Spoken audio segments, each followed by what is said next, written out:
everyone. Welcome back to the Earthdawn Survival Guide, the podcast for all disciplines, paths, players, and game masters, with your questers Josh and Dan. That guy's Josh. And that guy is Dan.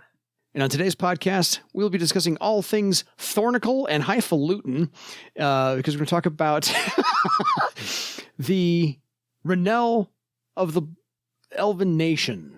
And today is going to be about the Carithasca Ranelle in its entirety. So if you have any questions for us, please drop us a line at edsgpodcast@gmail.com, and we will get back to you, and we can pick Josh's brain about whatever else we're going to talk about. Yeah, this starts off a series where we're going to be covering the great Ranelles of the Bloodwood, which will then lead into discussion of Shosara and Seriatha, the Western Kingdoms, as fleshed out in the 4th edition Elven Nations book. So we are kind of now moving back into 4th edition stuff after quite a run of classic first edition material. Yeah. Exactly. So we're going to talk about, I think there's 8 Ranelles we can get to, maybe 10 Ranelles. I lost count and my numbering is not that great. So there are 5 main Ranelles of the 8 consortis that Queen Alachia has around her at all given times. These 5 hold the most power. We will eventually get to all of them. So that is the Carithasca. Later on, we'll get to the Davinar, the Escalanas, the Jehalastri, and the Talshara. Now, Ranelle, I think, is just a very fancy word for tribe, kind of like an orc tribe or a troll moot, something along those lines. Please correct me if I am wrong. No, that's as good of any. It's like a noble house. It's the term for the elven noble houses. Fair enough. And mostly by bloodline, I assume. Like a sort of a larger extended family. A Ranelle consists of multiple families that are part of it. Gotcha. So it's not just a single family, although usually Ranelles do tend to be dominated by 1 or 2 more powerful families that are sort of the leaders and for lack of a better term, nobles and aristocrats of that Ranelle. But the Ranelle will have quite a number of villages and communities that are under their auspice, essentially. And so, yeah, noble house, noble family, the equivalent to like a powerful merchant company or something along those lines, if you're going to be sort of drawing parallels. But yeah, a troll moot is a very similar kind of idea, I would imagine. Fair. I just want to make sure I was having that illuminated and elucidated enough for the listener, because I'm going to play ignorant and let you just talk circles around me as we do this. So the Carithasca Ranelle is mainly centered around the Southern Fringe of the Bloodwood. We're going to start there eventually, as to Josh's point. We'll get to Seriatha and Shosara. The Carithasca Ranelle focuses mainly on trade within the Bloodwood. This is a long, complicated thing, as most elven things are. Yeah, the thing that kind of comes up here with regards to the Ranelles is that, broadly speaking, each Ranelle focuses on or is known for a particular thing. In the Carithasca's case, that is trade, but it is not the sole domain of the Ranelle. It is just what they are perhaps most renowned for. Yeah. It can be a bit silly to think of them as each only doing one thing and only being associated with that in kind of the way that the various Theron noble houses are each kind of known for their thing and can be stereotyped as, if you're going to be dealing with this, then you are going to be talking to these people. Yeah. Yeah. No, these are more fleshed out than, to Josh's point, they're more than just that one thing that they're known for. But this is the main thing that they are known for. They do, obviously, have something to do with the black market trade with Trenevar and Kaer Eidolon as well. So they don't think they're just high and mighty and only do things on the up and up. Nope, they don't. So a little history of the Carithasca Ranelle. Before the Scourge, they had exclusive royal patents to trade. And they built their entire network off of smaller Ranelles doing a lot of the work And of course, the Carithasca pretty much collected the lion's share of all the silver to be had there. But, they built this network. They didn't just do it in name only. They participated a little bit, and they had lots of other smaller families, which are, of course, part of that Ranelle. But Carithasca is the head of it. They're at the top of that pyramid. A lot of other families are at the bottom of that pyramid doing a lot of the work. So during the Scourge, that was before the Scourge, during the Scourge, they prospered by continuing trading, and minor Ranelles at that point somewhat resented this, but Carithasca is, of course, I can't say benevolent entirely, but a little bit benevolent, and they have bestowed partial rights to trading to those other houses as well as kind of a reward and to prosper their loyalty and so forth and so on. So it's not like they are completely underhanded like crime syndicate organization, but they're not exactly above board either. Yeah, this is one of the areas where the fact that ultimately the Bloodwood is a tyranny, that's not the proper political term for it, but basically that the queen is in charge of everything and decides who can do what when it comes to larger activities within the wood.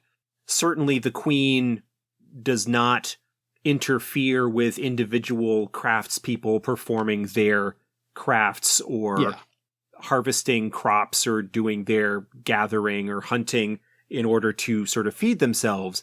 But when it comes to the distribution of such things, the queen does have the ability and authority to limit who can do such things. And so while other houses and Ranelles do have the ability to trade, none of them have been at it as long or as successfully as the Carithasca, and so don't have the network of connections and power that has been developed by the Carithasca over the centuries. Oh, yes. The ability of the queen, Alachia obviously most recently, but just in general in Elven culture, to be able to show favor by granting, or they chooses not to show favor, removing the license, the patent for various groups to perform tasks within the culture, to be recognized within the Elven Court as being able to do that, is something that Alachia is very good at using to play individuals against each other to forestall any kind of possible organized threat to her rule. Absolutely. So that's all before and during the Scourge.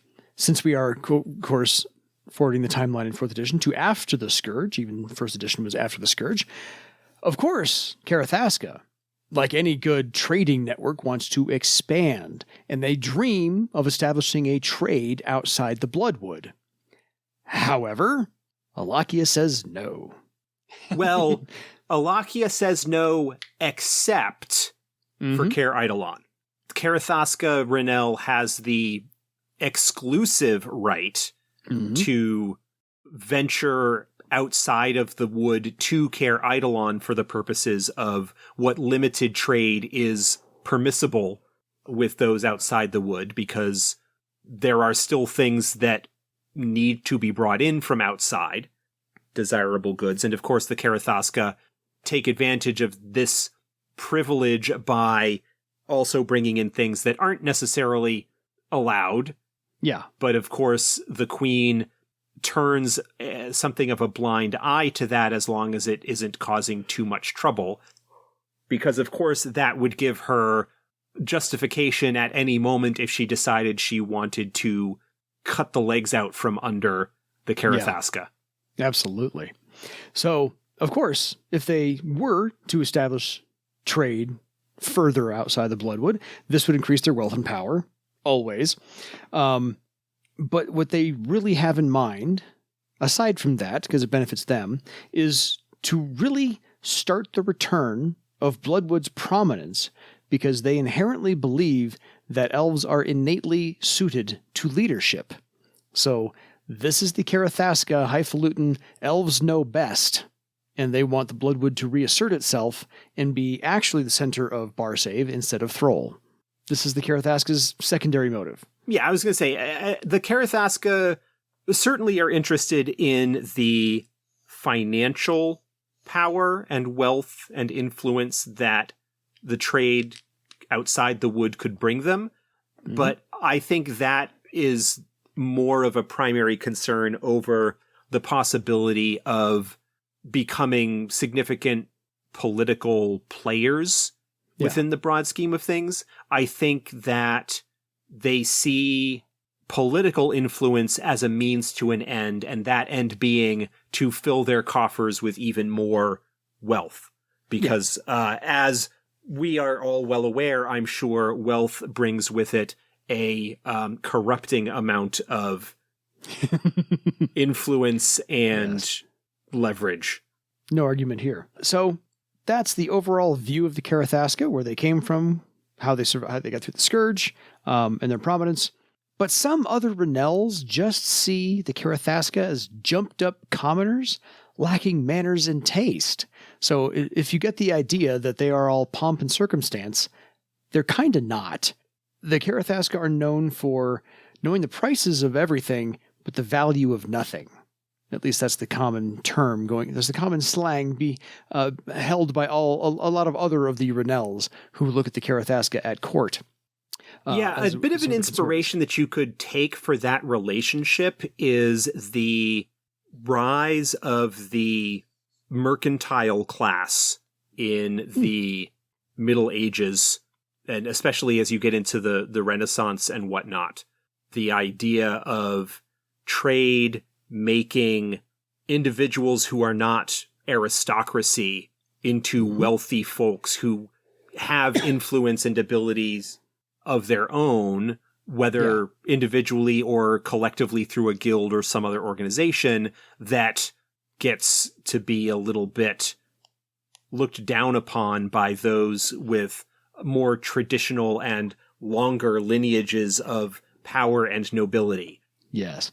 Another time period with a similar sort of thing is the idea of the nouveau riche, start getting into the 19th and 20th centuries with the Industrial Revolution and the robber barons and things like that come about in that time period, where you have a whole bunch of folks that suddenly, by taking advantage of a new developing market or technology, suddenly find themselves with a lot of wealth and power and influence that those who have been in the game for a lot longer are kind of not happy at others encroaching into their territory. Exactly. And so there is a lot of that. The Carithasca as merchants and traders and having a lot of favor from the queen that grants them the ability to take advantage and leverage that network. They are, in some regards, newer to the game of the great Ranelles of Bloodwood and the political maneuverings and whatnot between them. Yeah. So definitely something to keep in mind and to look at.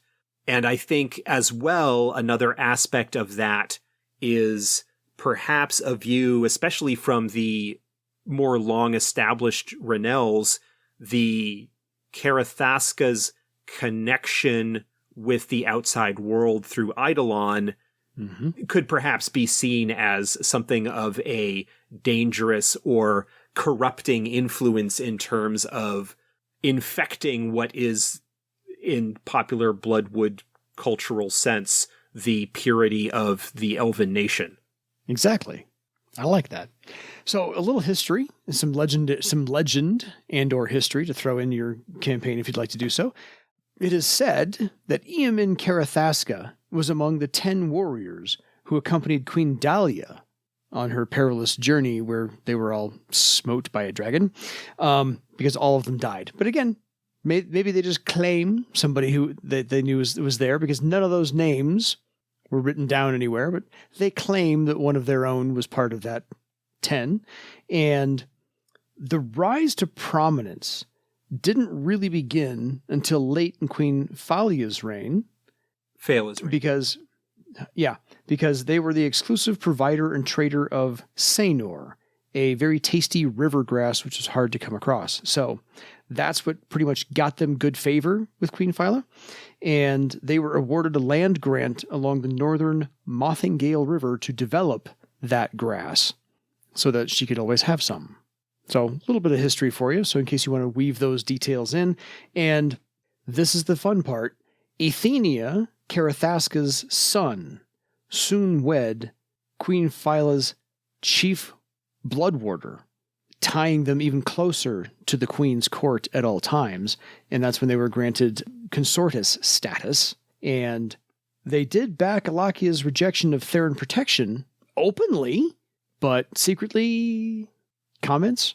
Yeah, there's a lot of secrecy and care that needs to be taken when you are dealing with the temperamental individual and political manipulator that is Queen Alachia. Yeah. And even before then, but Queen Alachia especially, there would no doubt be quite a bit of vocal lip service and agreement being paid to whatever statements that she might make, while perhaps not necessarily agreeing wholeheartedly behind closed doors and in closed family meetings. Yes, agreed. So there are some people of note in the Carithasca Ranelle.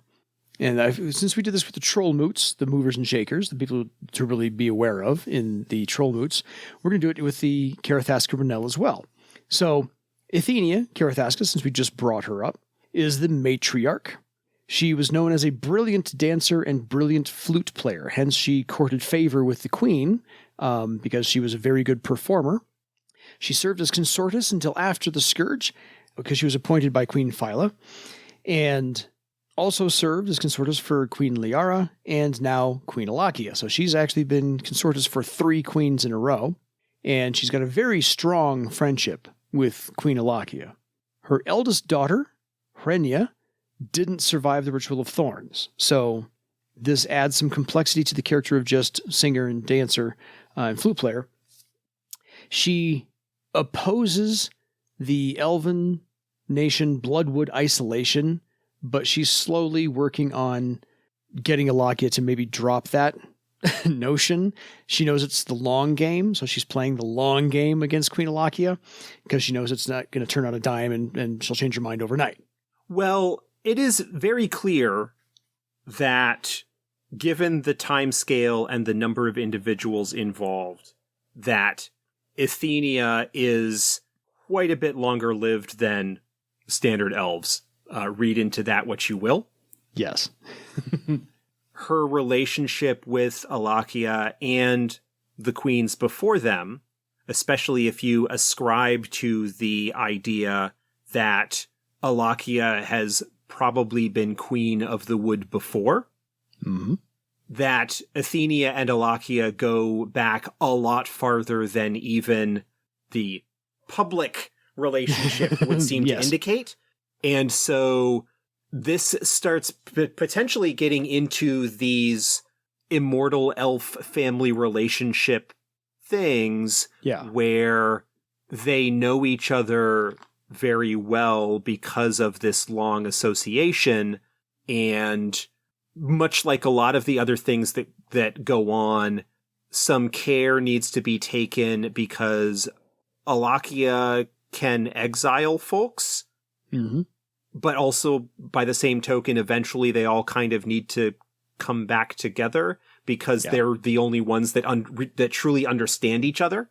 I think Ethenia is playing the long game because she understands Alachia probably as well as anybody does, having known her for quite some time, having been consortus, having, spent all this time building up the Carithasca family fortunes. And it is, again, if you're talking about immortal elf relationships and whatnot, the advantages that the Carithascas have been given over the centuries is probably a result of that relationship, of that long-term association, and how the particular faction of immortal elves that are the movers and shakers behind Bloodwood are being put into positions of power and influence in order to shape more broadly the direction of that nation,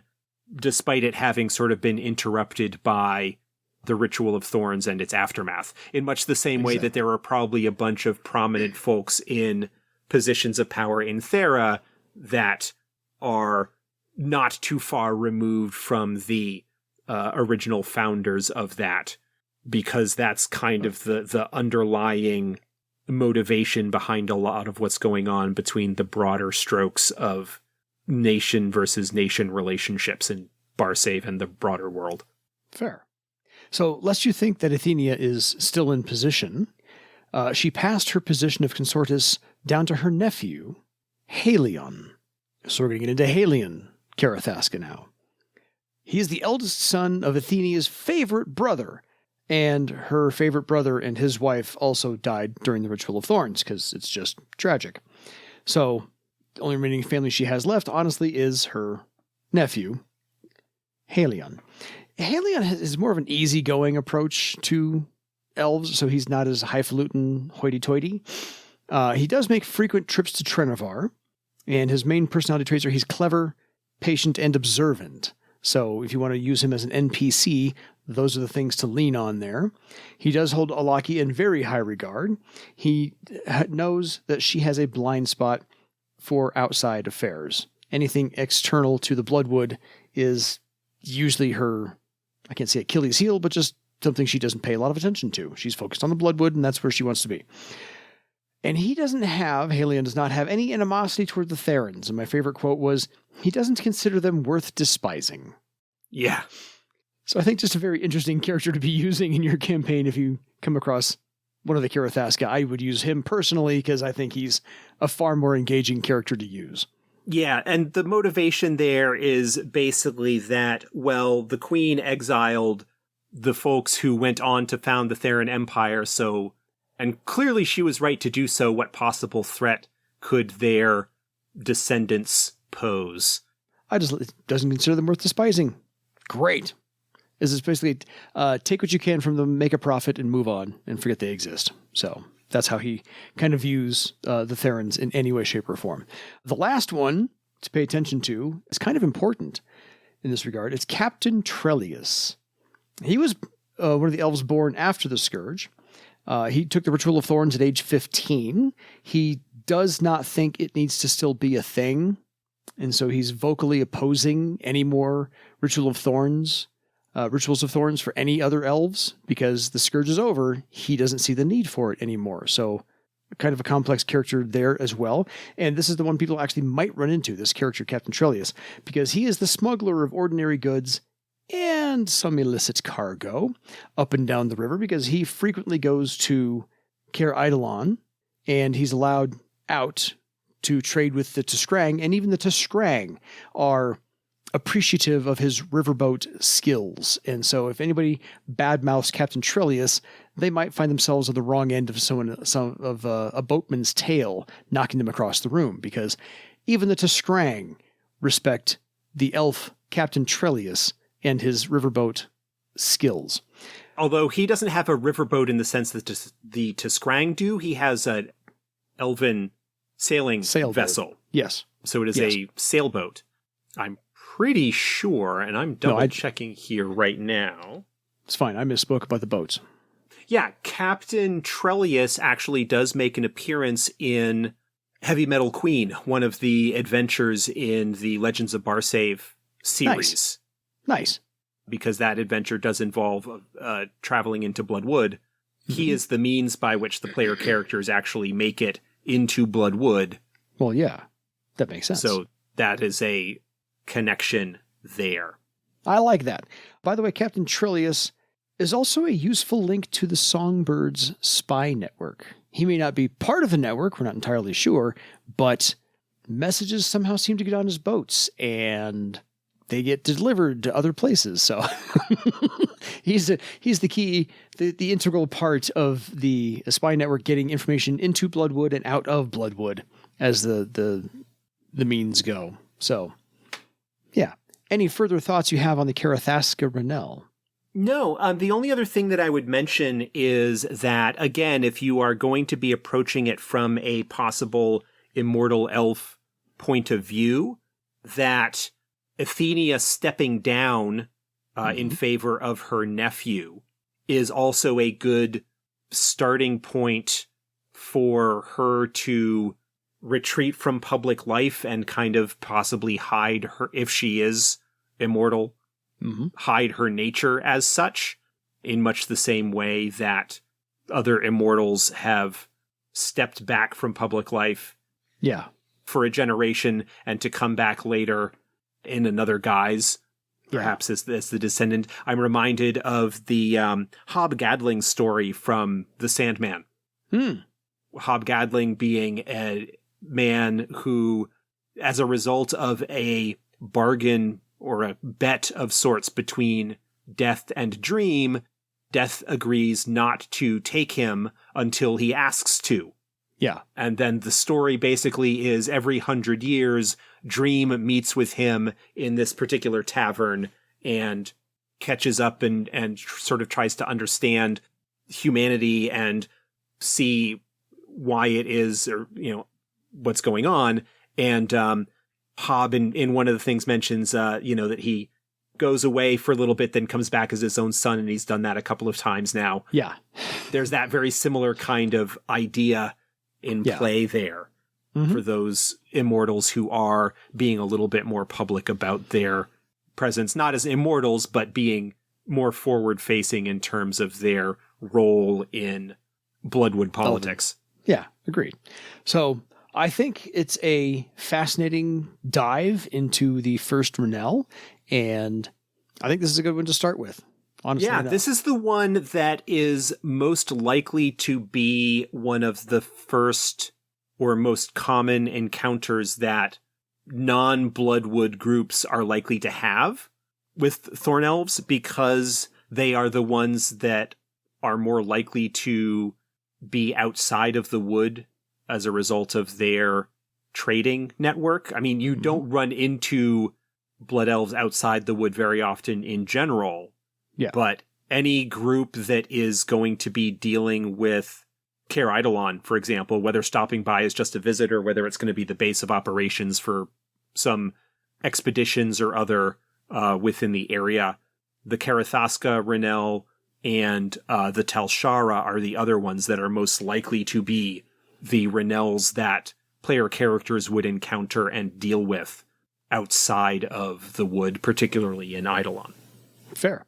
So, folks, if you have any questions for us, please drop us a line at edsgpodcast@gmail.com. Ask us anything you want about the Ranelles. We will pick Josh's brain and get back to you on those on a later episode. So, until next time, play the long game for your legend. Good night, everybody.